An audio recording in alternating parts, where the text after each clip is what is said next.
It all started when I was just a teenager, living what seemed like a perfect life. I had big dreams, friends, and a family that, at least on the surface, seemed like they cared about me. I never imagined anything could shake that perfect world. But life has a way of changing things when you least expect it. One day, everything I thought I knew about love, support, and family would be turned upside down. I was just 16, a typical high school student, focused on grades, friends, and figuring out my future. But then, something happened that would change my life forever. I found out I was pregnant. I wasn't sure how to feel at first. Shock, fear, anger, and most of all, I was terrified of what my family would think. How would they react? Would they love me through this, or would they turn their backs on me? Little did I know, this moment would lead to a devastating decision that would leave me feeling completely alone. As the reality of my situation sank in, I braced myself for what was to come. What I didn't expect was a heartbreaking turn of events that would leave me out in the cold, both literally and emotionally. This wasn't just about being a teenager with a baby. It was about being rejected by the very people I trusted the most. But that was just the beginning. My family's response didn't just change my life in that moment. It would haunt me for years to come. What happened next was a twisted journey of betrayal, pain, and a struggle to survive. And believe me, you won't want to miss how this story unfolds. The real shock? It was only the start of an even bigger surprise. It was a typical afternoon when I first suspected something was off. I had been feeling strange for a few weeks, nauseous, tired, and moody. At first, I brushed it off as stress from school, maybe even the pressure of trying to keep up with everything. But deep down, I knew something wasn't right. I couldn't ignore the feeling anymore. I took a test, half hoping it would come back negative, but also afraid of what would happen if it didn't. My hand shook as I held the small plastic stick. And then there was 2 pink lines. My heart stopped for a moment. I felt like the world had just tilted, and I was falling into a void I couldn't escape. I sat there in silence, staring at the test, feeling the weight of what it meant. I didn't know how to process it. I was only 16. This was not supposed to be my reality. My mind raced, trying to figure out what to do, who to tell, how to hide this. But there was no escaping the truth. I was pregnant. I couldn't bear to tell anyone just yet. I was scared of my family's reaction, scared of what people at school might say, scared of what my future would look like. I spent the next few days and a days trying to pretend everything was normal, but I knew that wouldn't last. The truth was already written in my body, and sooner or later, it would be impossible to hide. Then came the inevitable. I couldn't keep a secret anymore, especially from the one person I knew would need to know the most, my mom. My heart pounded as I waited for the right moment. When it came, I told her the truth. My voice barely broke through the silence between us. "Mom, I'm pregnant." Her face went pale, and I could see the shock in her eyes, followed by a flash of anger. The words I feared came next. "How could you do this to me?" Her voice was sharp, hurt, and filled with disappointment. I was a teenager, making mistakes, but I didn't expect this kind of rejection. In that moment, I knew nothing would ever be the same. What came after would change everything. My family, my future, my life. And it was only the beginning of the storm that was about to hit. The days that followed telling my mom were nothing like I'd imagined. I had expected some kind of support, maybe even a lecture on responsibility. But nothing could prepare me for the explosion that was about to happen. After I confessed, the silence between us was deafening. It wasn't like we'd never argued before, but this felt different. My mom, usually the one who understood me the most, was now looking at me as if I were a complete stranger. Her eyes, once full of warmth, now flashed with something I couldn't name. Disappointment, fear, maybe even shame. Her face was pale, but her voice was steady. Too steady. "How could you do this?" she asked, barely above a whisper, her gaze cold as ice. "This is not the life we had planned for you. You were supposed to be better than this." I felt the sting of her words deep in my chest. The shame that I already carried, now doubled by the look in her eyes, hit me like a punch to the gut. But I tried to explain. I tried to make her understand that this wasn't something I planned. It wasn't something I wanted to happen, but in the end, it didn't matter. "You're going to have to leave," she said, her voice barely audible now. "I can't have you here like this. Not under my roof. I won't be a part of this." Those words, "You have to leave," stung more than anything. I felt a wave of panic sweep over me, my legs almost giving out as I stumbled backward. I couldn't believe what I was hearing. My mind raced, trying to grasp what she was saying. This was my home, my family. How could she just throw me out like this? "Mom, please," I pleaded, my voice shaking. "Where will I go? I'm scared. I need you." But she was unmoved. Her decision was final, and I could see in her face. No matter how much I begged, there was no changing her mind. The room felt smaller, suffocating, as I realized the truth. I had nowhere to go. She didn't even give me time to pack. I gathered a few clothes, my things in a bag, my hands trembling with the weight of everything I was losing in that moment. I glanced at my dad, hoping for some kind of support, but he stood there silent, like a statue. He didn't say a word. I walked out the door, carrying nothing but the fear and uncertainty of what was to come. The house that I'd grown up in, where I had shared so many memories, now felt like a prison. I didn't even look back as I stepped into the cold, dark night. I was alone. Outside, the streets stretched before me like an endless maze, full of unknowns. I had no idea where I'd go or how I'd survive. I felt completely abandoned, as if the world had turned its back on me. I had lost everything. The family I thought I could count on, the safety of home, the future I'd once dreamed of. But despite the overwhelming pain, a tiny spark of defiance started to flicker inside me. I may have been alone, but I was going to fight. I didn't know how, but I would find a way to survive. No matter how hard it got, I wasn't going to give up. The tears kept flowing, but I wiped them away. This was only the beginning of my journey. And somehow, I knew that even though my family had turned their backs on me, I still had the strength to keep moving forward. The first few nights after I was kicked out felt like an endless blur of fear and confusion. I remember walking the streets, my heart heavy with the weight of the world. Where would I go? Who would help me? My mind raced, but every possible solution felt out of reach. I couldn't go back to my parents' house. They had made it clear that I was no longer welcome. The cold night air wrapped around me, but the chill in my chest was far worse. I spent the first couple of nights crashing on friends' couches.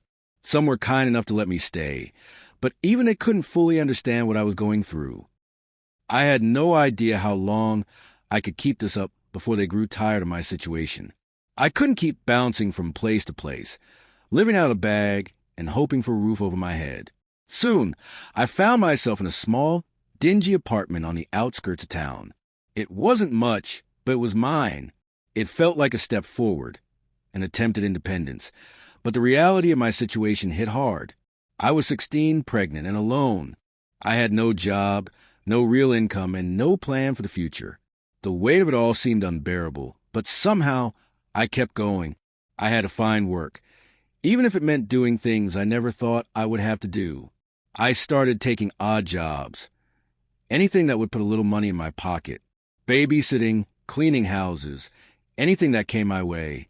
It wasn't glamorous, but it was something. Every day felt like a struggle, but every day I kept pushing forward. I couldn't afford to give up. The hardest part wasn't just the physical strain. It was the emotional toll. I missed my family more than I wanted to admit. Every time I saw a mother and daughter walking down the street or heard a familiar song on the radio, I felt the ache of what I had lost. I thought about my mom, how she used to comfort me when I was upset, how we used to laugh together. But now, she was a stranger to me. The pain of being abandoned by the people who were supposed to protect and love me cut deeper than anything else. As the months passed and my pregnancy progressed, I grew more determined to make a life for myself and my baby. I didn't have much, but I knew I could provide love, and that had to be enough. It wasn't easy. There were nights when I didn't know how I was going to make it, when I cried myself to sleep out of sheer exhaustion and fear.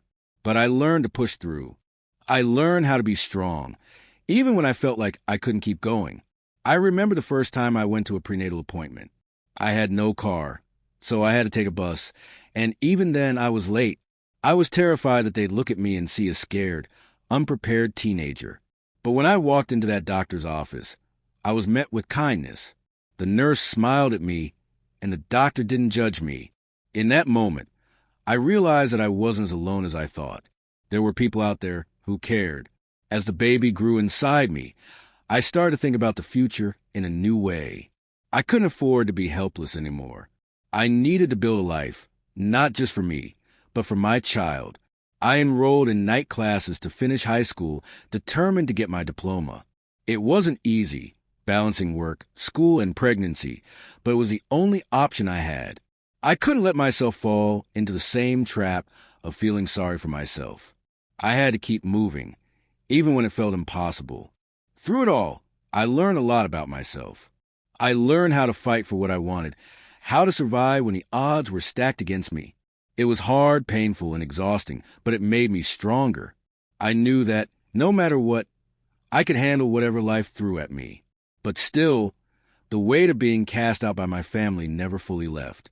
I would go to bed every night with the same ache in my chest, wondering why my own mother couldn't be there for me. I had to come to terms with the fact that I might never get the answers I was looking for. My family wasn't going to change, and neither was I. I had to move forward without them. It wasn't the life I had envisioned for myself, but it was the one I had. And despite everything, I refused to let it define me. As the months passed, life didn't get any easier. In fact, it felt like every time I took one step forward, something would push me 2 steps back. Being a teenage mom was a daily battle. Between juggling work, school, and pregnancy, I barely had time to breathe. The exhaustion weighed heavily on me. But there was one thing that kept me going: my baby. I knew that no matter how hard things got, I had a responsibility now. I wasn't just fighting for myself anymore. I was fighting for my child. That thought was my anchor, even on the darkest days. Work was a constant struggle. I started as a waitress at a small diner. It wasn't glamorous by any means, but it paid the bills. The hours were long, and I often felt my feet ache by the end of each shift. There were days I had to push through nausea and fatigue just to serve a table, but I never gave up. I needed the money. I needed to provide. It wasn't just the physical demands of work that were exhausting. It was an emotional toll. I often felt invisible, like no one really understood what I was going through.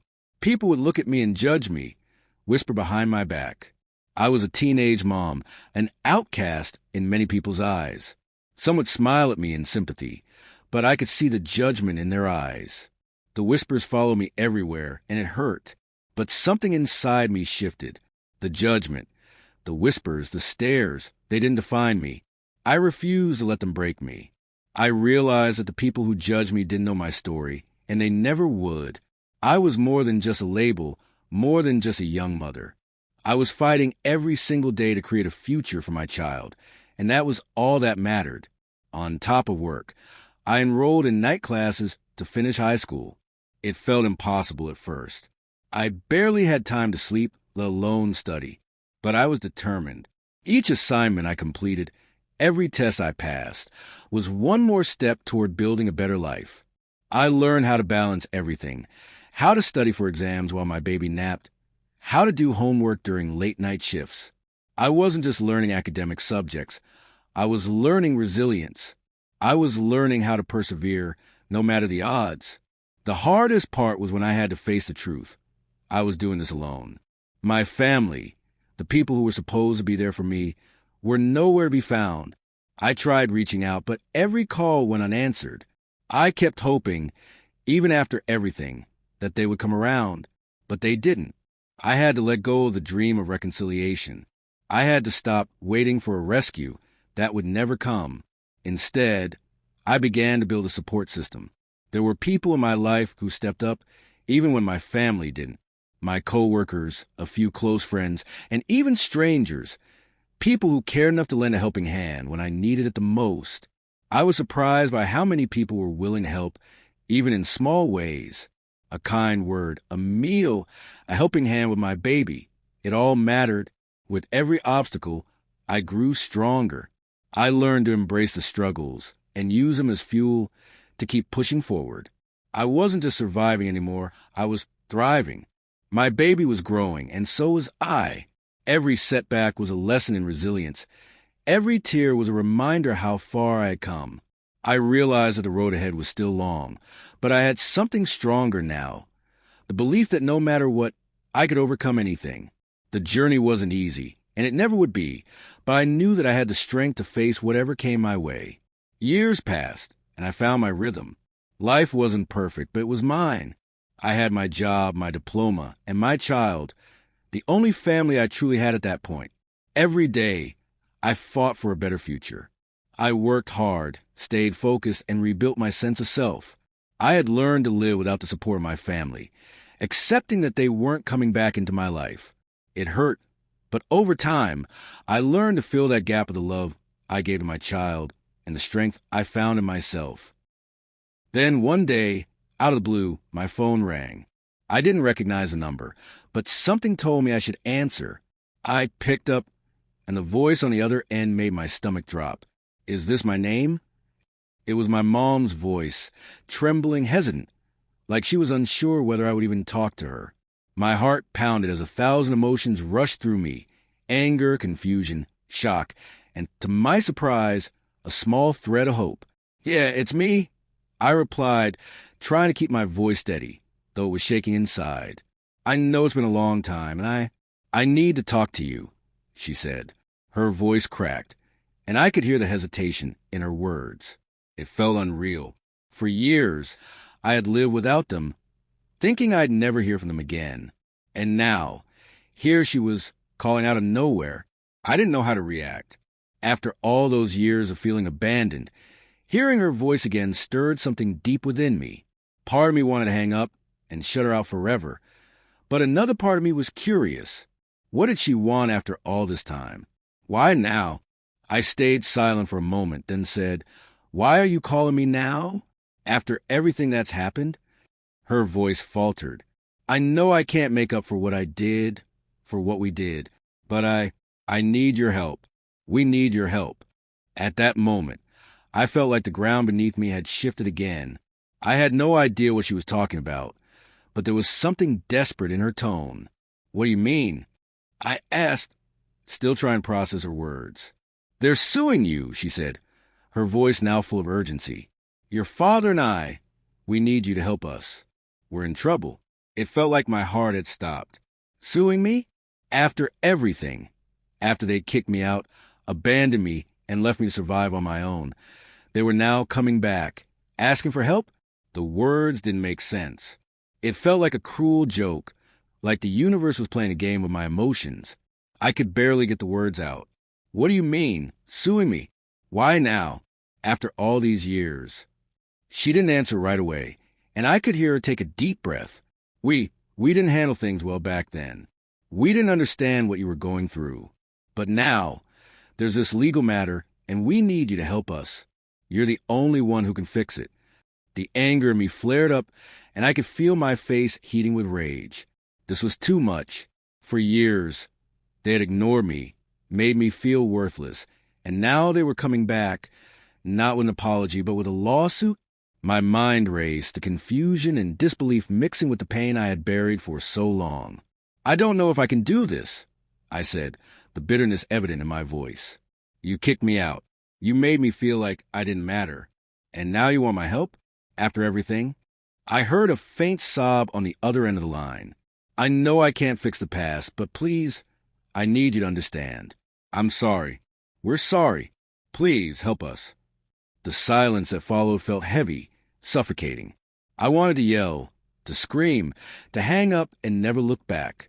But there was a small part of me, buried deep under years of hurt, that wanted to believe there could be some kind of reconciliation.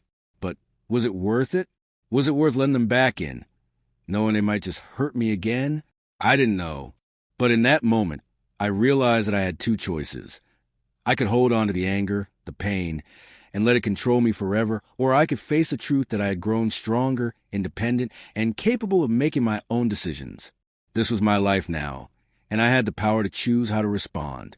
"I'll think about it," I said, my voice calm but firm. But don't expect me to just forget what happened. I've come too far to let you take that away from me. I hung up the phone, my mind spinning. The past had come crashing back into my life, and I wasn't sure if I was ready to face it. As the days passed after that phone call, I couldn't stop thinking about everything. The years of pain, the rejection, the struggles I'd faced on my own. I had spent so much time building my life without them, learning how to survive and thrive despite the hurt they had caused. And now, after all this time, they were asking for my help? It felt like betrayal all over again. Yet I also couldn't ignore the small part of me that wondered if I should give them a chance. But I had grown. The girl who once cried herself to sleep, desperate for love and validation, was no longer the same. I had learned that my worth wasn't defined by the approval of my family. It wasn't defined by their rejection or their apology. I was strong, capable, and independent. The person I had become was someone they didn't even know anymore. I thought about my child, the life I had built for us, and how far we had come. I was no longer that scared teenager who had been thrown out into the world alone. I had faced my fears, weathered storms, and survived them all. And most importantly, I had done it for my child, for the future I was shaping for us. When I finally picked up the phone again to call my mom, it wasn't with the anger I once carried. It was with clarity. I told her I couldn't just step back into a relationship that had been broken for so long, especially not on their terms. They had caused so much pain, and though I wasn't ready to forgive everything, I was ready to let go of the anger. I don't know if we'll ever be the same, I said, but I've made peace with the past. I've had to move on without you, and I can't go backward. The resolution wasn't about accepting them back into my life. It was about finding peace within myself, letting go of the bitterness that had once consumed me. I didn't need them to validate me anymore. I had finally learned that I was enough, just as I was, and that was the most powerful thing I could ever come to realize.